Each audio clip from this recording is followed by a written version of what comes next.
जय श्री राम, जय हनुमान। जय प्रभु जी चैनल पर आप सभी का स्वागत है। जय प्रभु जी चैनल पर आप सभी दोस्तों से हनुमान जी के चमत्कार से जुड़ी घटना शेयर करने जा रहा हूं, जो कि मुंबई महाराष्ट्र की है। आप सभी दोस्तों से निवेदन है कि हनुमान जी के चमत्कार को अंत तक जरूर सुने। साथ में वीडियो को लाइक, शेयर, सब्सक्राइब कर बेल आइकन को प्रेस कर ऑल नोटिफिकेशन पर क्लिक करें, ताकि जब भी मैं वीडियो अपलोड करूं तो सबसे पहले आपके पास पहुंचे। यह घटना 2023 की है। मेरा नाम निकिता है और मैं मुंबई में रहने वाली वैसे एक मॉडर्न विचार की लड़की हूं, पर पिछले 1 साल से श्री हनुमान जी की भक्ति कर रही हूं।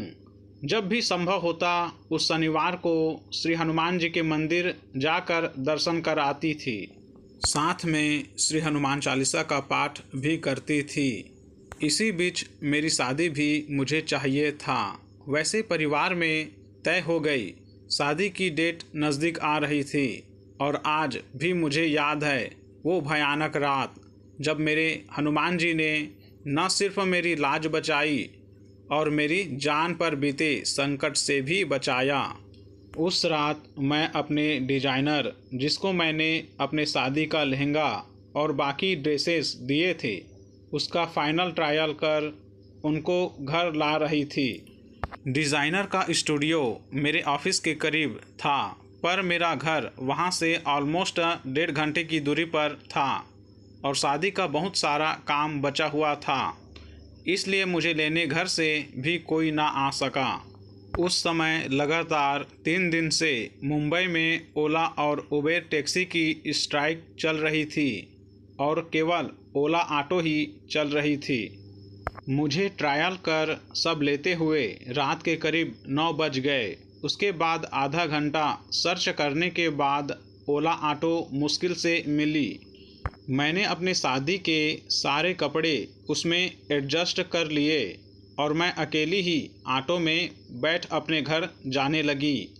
ऑटो वाला भी ढंग का आदमी था, जो जितने जल्दी हो सके मुझे घर पहुंचाने की कोशिश कर रहा था।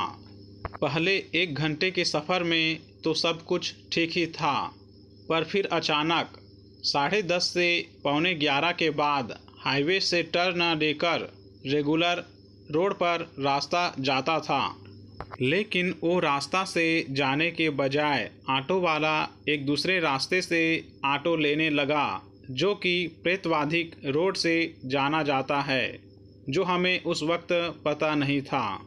मैंने उससे ये पूछा, भैया आप मैप फॉलो नहीं कर रहे हो क्या?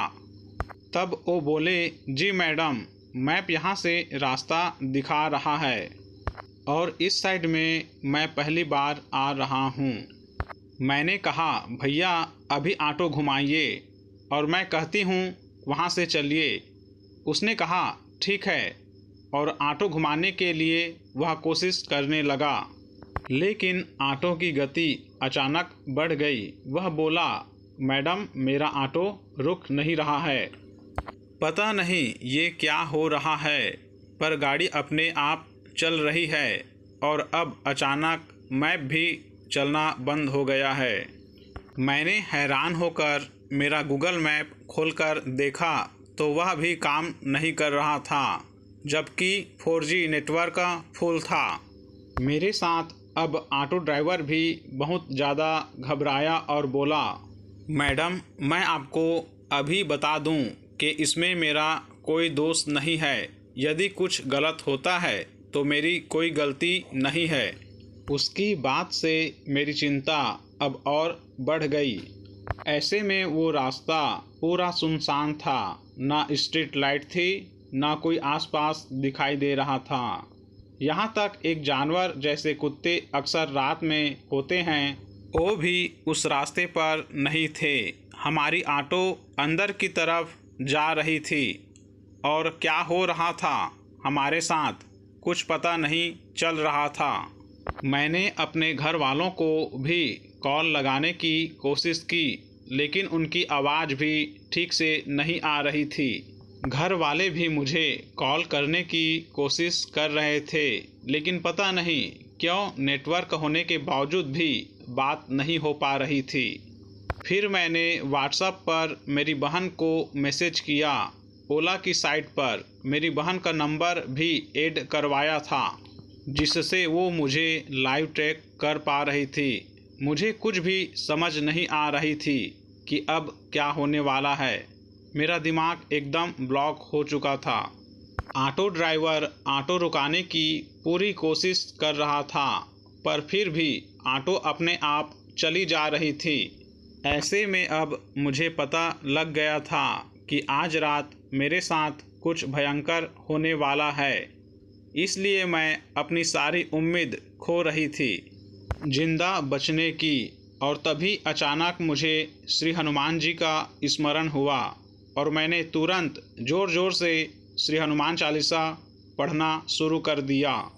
जैसे ही श्री हनुमान चालीसा शुरू की, उसके 3-4 पंक्तियां बोलने के बाद ऑटो अचानक रुक गई। पर ऑटो स्टार्ट नहीं हो रही थी, न ड्राइवर उसे कंट्रोल कर पा रहा था। ऑटो ड्राइवर बोले, मैडम ये रुक तो गई, पर अब आगे कैसे जाएं? यहाँ से बाहर कैसे निकलें?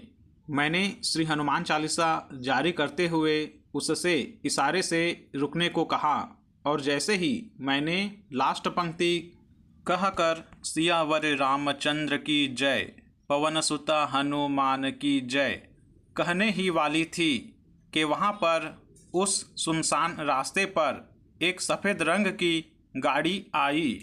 रास्ते पर पूरा अंधेरा था, इसलिए ऑटो की हेडलाइट में सिर्फ गाड़ी देख पाई और उसमें से एक इंसान की आवाज़ आई। उन्होंने बड़े सौम्य आवाज़ में ऑटो ड्राइवर से पूछा, इतनी रात दीदी को कहाँ ले जा रहे हो? ऑटो ड्राइवर ने रास्ता भटकने की और ऑटो रुकने की बात झट से डर डर के बताई। सारी बात सुन के वो शख्स बोले, ये रास्ता सही नहीं है, बेहतर होगा आप यहाँ से जितना जल्दी हो सके बाहर निकल जाएं। तब मैंने उन शख्स से कहा, भैया मुझे नहीं पता हम कैसे बाहर जाएंगे या आगे क्या होगा, पता नहीं मैं जिंदा रहूँगी या नहीं। इतना बोल मुझे रोना आ गया।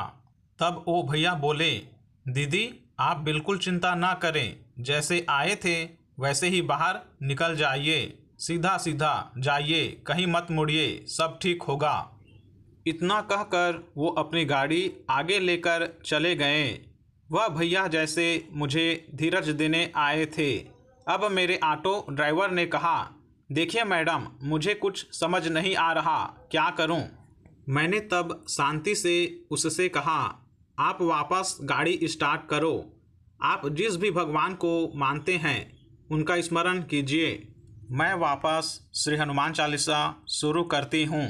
इतना कहकर मैंने वापस ज़ोर ज़ोर से श्री हनुमान चालीसा का जाप करना शुरू किया और ऑटो ड्राइवर ने वापस ऑटो स्टार्ट करने की कोशिश की और बजरंगबली की कृपा से वो ऑटो स्टार्ट भी हुई।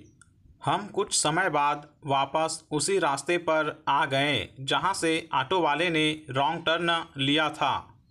तब मैंने और ऑटो ड्राइवर ने अपना मैप देखा तो अब सब ठीक था और मैप भी सही से रास्ता दिखा रहा था। मैं उस रात सिर्फ़ और सिर्फ श्री हनुमान जी की कृपा के कारण जिंदा और बाइज्जत अपने घर पहुंच गई और बाद में घर पहुंचकर सबको मेरी आप बीती बताने के बाद मुझे मेरे कजिन से पता चला कि वह रास्ता वाकई में जान पर बीत जाता इतना बाधित है। और ऊपर से मैं अपना लाल शादी का लहंगा लेकर आ रही थी, जिससे वो भी नेगेटिव शक्ति और ज़्यादा मुझ पर अट्रैक्ट हो गई। आज के इतने भयानक युग में मेरे साथ बहुत कुछ बुरा होकर मेरी मौत भी हो सकती थी, पर केवल मेरे बजरंगबली ने मेरी रक्षा की और मुझे सही सलामत घर पहुंचा दिया। अंत में मैं इतना कहूँगा कि इस कलयुग में प्रभु भक्ति जरूरी है। वीडियो को ध्यान से सुनने के लिए आप सभी दोस्तों का बहुत बहुत धन्यवाद। आप सभी दोस्तों पर मेरे प्रभु हनुमान जी की कृपा हमेशा बनी रहे। आप सभी दोस्तों को जय श्री राम, जय हनुमान।